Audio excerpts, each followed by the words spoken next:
The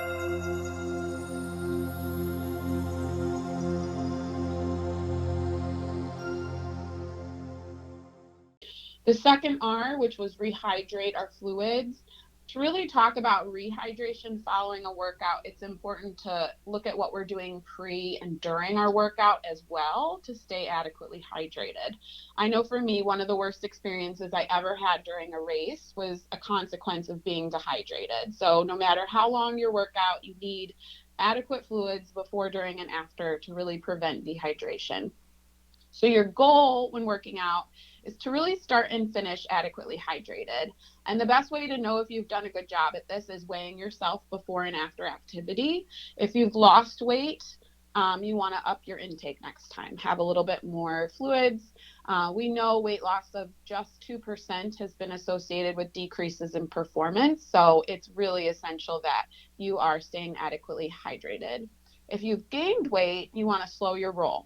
Weight gain may actually indicate excessive hydration, which can lead to a life-threatening complication called hyponatremia or low blood sodium, which can cause bloating, nausea, or in extreme cases, brain seizure or even death. So I wouldn't worry about it too much if we're not doing activity that's over 4 hours or super hot out, but just something to be aware of.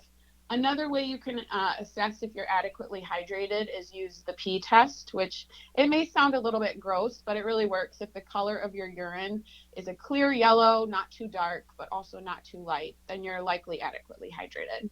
So the question I always get is how much? And honestly, it's very personal for most athletes to find that sweet spot. It's not going to be the same for everyone. But in general, I recommend about 12 to 16 ounces or about 1.5 to 2 cups of water or sports drink at least 2 hours in advance of activity. And then you can have another cup about 15 to 20 minutes before. And the biggest thing with the pre-workout water intake is to sip it and not chug it, to allow your body time to absorb and digest it. If you just chug it down, you're likely going to find yourself in the bathroom shortly after, or worse, in the middle of your activity. So it's important to sip it and not just chug it and think, check mark, I got that done, but you didn't actually absorb or digest it.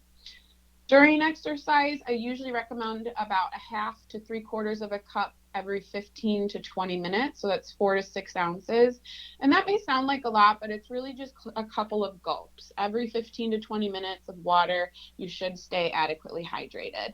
Unless it's very hot out or you're an excessive sweater, you may benefit from a little bit more than that. So it's important to really practice this and figure out what that sweet hydration spot is for you.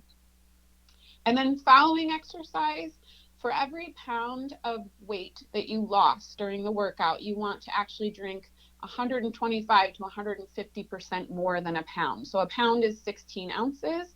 So that would look like 20 to 24 ounces or 2.5 to 3 cups of water. And this is the same as pre-workout. We don't want to chug it. We want to sip it so we absorb and digest it and drink it slowly. And if you're particularly sweaty, you may actually benefit from something like a sports drink, which contains sodium and other electrolytes to help you restore balance. That sodium actually helps you retain the ingested fluids even more.